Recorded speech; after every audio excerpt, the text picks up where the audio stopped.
Hi, I'm Joe Feeks, editor of Pig Health Today, and with me is Dr. Clayton Johnson.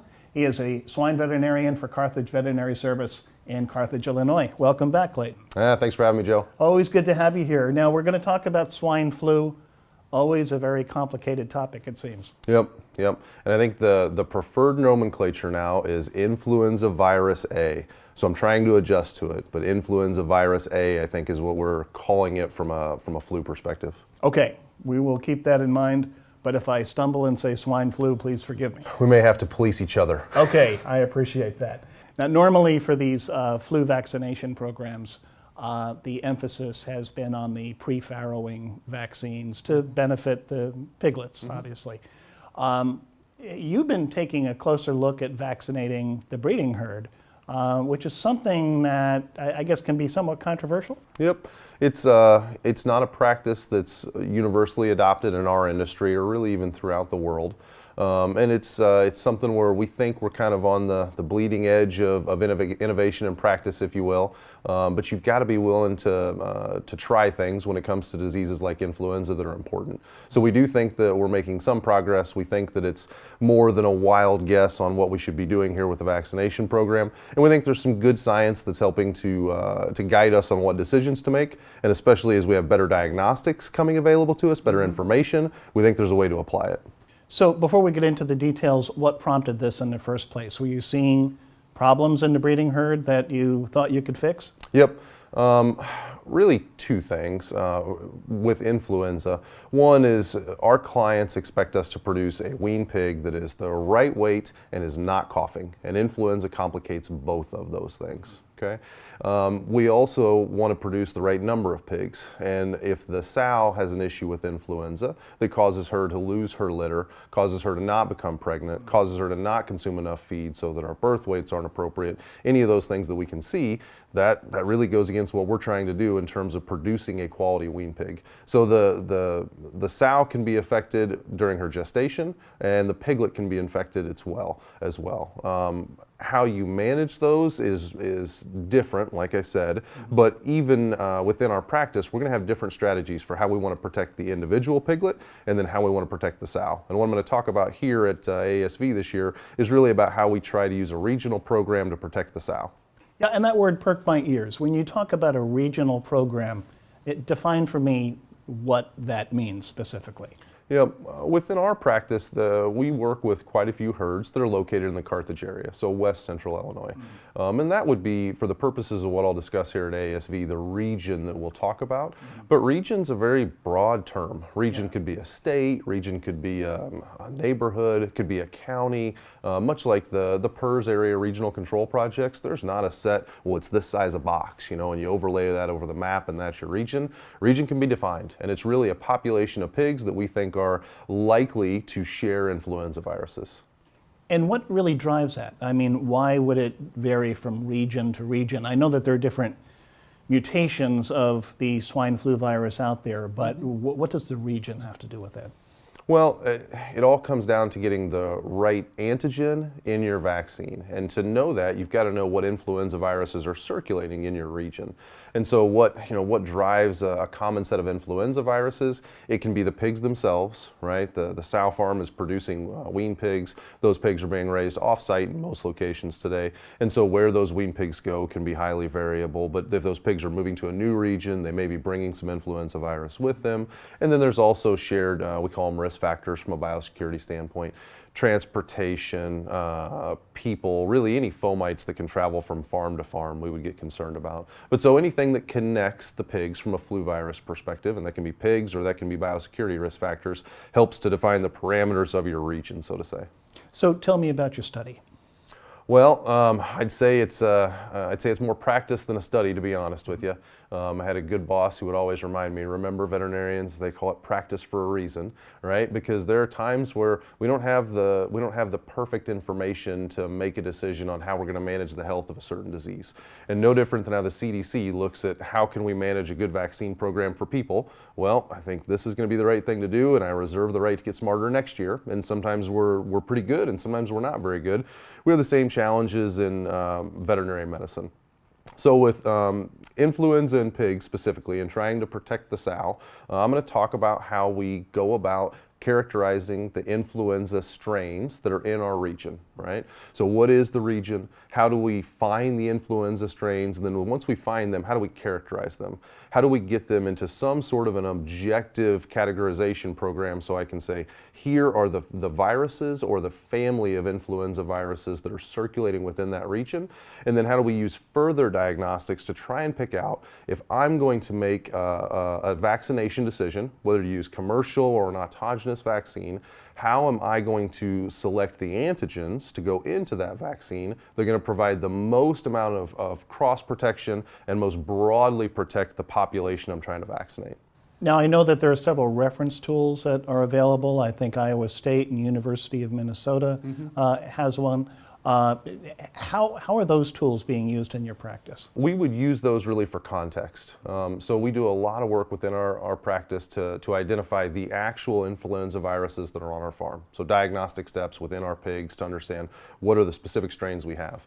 Those Minnesota and Iowa State tools and USDA is another one. We can use those for context to say, okay, here's what we think we are seeing. Let's go look at those other sources of regional information to say, is our population unique, or is there something out there that we don't see in our diagnostics today that we should be concerned about because the Iowa State website or the Minnesota or USDA information suggests that virus is in your area. You may not see it in your pigs today, but it's in your area.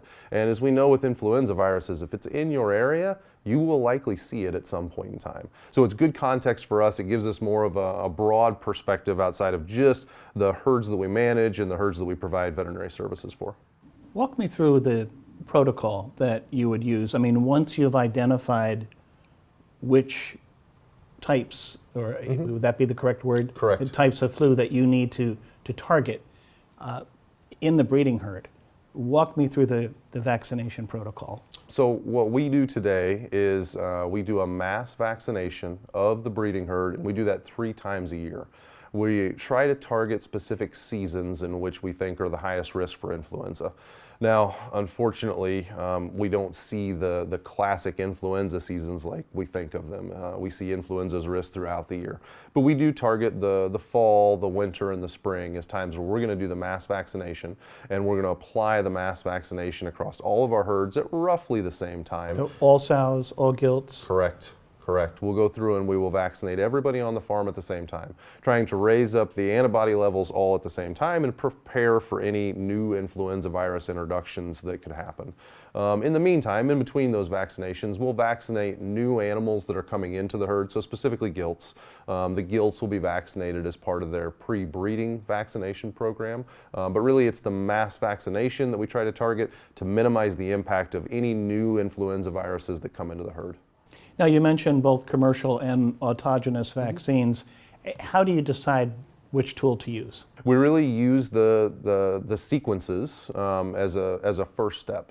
So when we get an influenza virus diagnostic test positive, right? When I ask Iowa State or Minnesota or Kansas State, any of the diagnostic labs we work with, or even our lab at Carthage, does this pig have influenza? And the lab tells me yes, because I get a PCR positive test. I'm going to ask for a sequence to be done. And so from that sequence, I can see the genetic code of the virus. And I can compare that sequence from one strain to another, or one isolate to another, one case to another.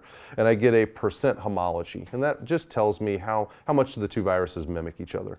And that's going to be the first step that we're going to do. That kind of gets you into the ballpark and lets you look at a dendrogram that I'm sure you've seen or had other folks on the article series explain, where we can compare and look at clusters or families. And that gives us kind of a ballpark, and that can help you to fairly quickly say, is this something I've seen before, or is this something that is new and different and I'm probably going to need to be concerned about? From there, you can follow up with some different diagnostic steps. There's been some really good work done on specific amino acids within that sequence that some people who are much smarter than me have ascertained that those amino acids are critical. So even if your sequence is very, very close, if those specific amino acids are off, they appear to be key antigenic sites. And if those amino acids are off, even if that percent homology is really close, you may not be able to expect cross protection. And then we also would leverage a third diagnostic test called high throughput serum neutralization. And it's really an estimate in vitro, so not in the pig, but in vitro, of potential cross protection from one influenza strain to another. So we'll use all of those to understand, are we dealing with something new, i.e. is this something we did not expect to be in our region, or are we dealing with something that's been in our region? And then once we've got a bunch of viruses to look at, we try to use those additional key amino acids and the high throughput serum neutralization to pick out the specific strains that will have the most cross protection. What kind of results are you seeing as a result of this? Because it sounds like an awful lot of work. It's a good amount of work, but the book Good to Great talks about the hedgehog concept, right? And we talk about that at Carthage, that our hedgehog is pretty simple. We want pigs that are the right wean weight, and we want them to not cough. That's really what our customers ask of us. So we spend time working on it, and influenza is one of the biggest complicators with both of those, the wean weight and the cough. So it's worth the time and effort. On the results side, I would tell you that we're fairly happy with what we've seen so far. We continue to do it, right? So that tells you that we think that it's better than doing nothing, and it's better than some of the alternative strategies we've tried in the past. It's hard to quantify exactly what the impact is. What we do is we generally look at when you have a new virus that comes into the herd, we will try and measure some of the production parameters that we're concerned might conflict with our hedgehog. Right? So wean weights, pre-weaning mortality, conception rates we would look at, abortions, lost pregnancies would be something we would look at, and certainly mortalities, sow mortalities, gilt mortalities, etc. And we feel pretty comfortable that we aren't seeing clinical disasters when it comes to the new influenza viruses coming into our herds. We will also look at those viruses and say, all right, how good was my estimate of what viruses are in our region, and do we have something brand new that I didn't predict, or something that I should have been prepared for that I wasn't? And so far we haven't seen that. We haven't seen that each year we have to radically change the antigens that are in the vaccine. We've seen a little bit of change here and there, and maybe a new introduction, but we haven't seen a wholesale swap of, well, the viruses we fought last year are all gone, and they've been replaced by a whole new set of viruses. So we're fairly happy with it. You can't talk about flu without talking about genetic diversity, which is really what has spawned all of your work to begin with here. What can we learn from our management of the highly diverse flu virus? How can we apply that to other viruses in swine? This isn't a very scientific answer, but probably one of the things I would tell you is just keep trying. Influenza is terribly frustrating because of the genetic diversity. And I think we owe it to our clients, which our clients are the pigs. And if the pigs are coughing, if the pigs have mortality issues, they're telling us there's a problem. They're telling us we need to continue to practice, right? We can't accept status quo, and we have to keep driving towards a better solution. And I would tell you that's probably the biggest learning from me, is that you can be frustrated. Being frustrated doesn't mean you have to stop trying. So it's going to be a challenge. It's going to be some wins, hopefully 2 steps forward, maybe a step back every once in a while, but just keep trying. And so when you got other disease challenges that are similar, when you have genetic diversity and other pathogens, keep trying and leverage the new diagnostics. That's probably a technical tidbit I would throw out. That's as we get better on the diagnostic end and we are better able to characterize the pathogens we're working with, be open to the fact that, yeah, the tools I had yesterday may not have made me a great decision maker, but the tools I have today are different, and they may make me a better decision maker. And so be open to getting better every day. Excellent. Well, we'll leave it there. We have been talking to Dr. Clayton Johnson. He is a veterinarian at Carthage Veterinary Service. Clayton, thank you again, and best of luck with your program. Thanks, Joe.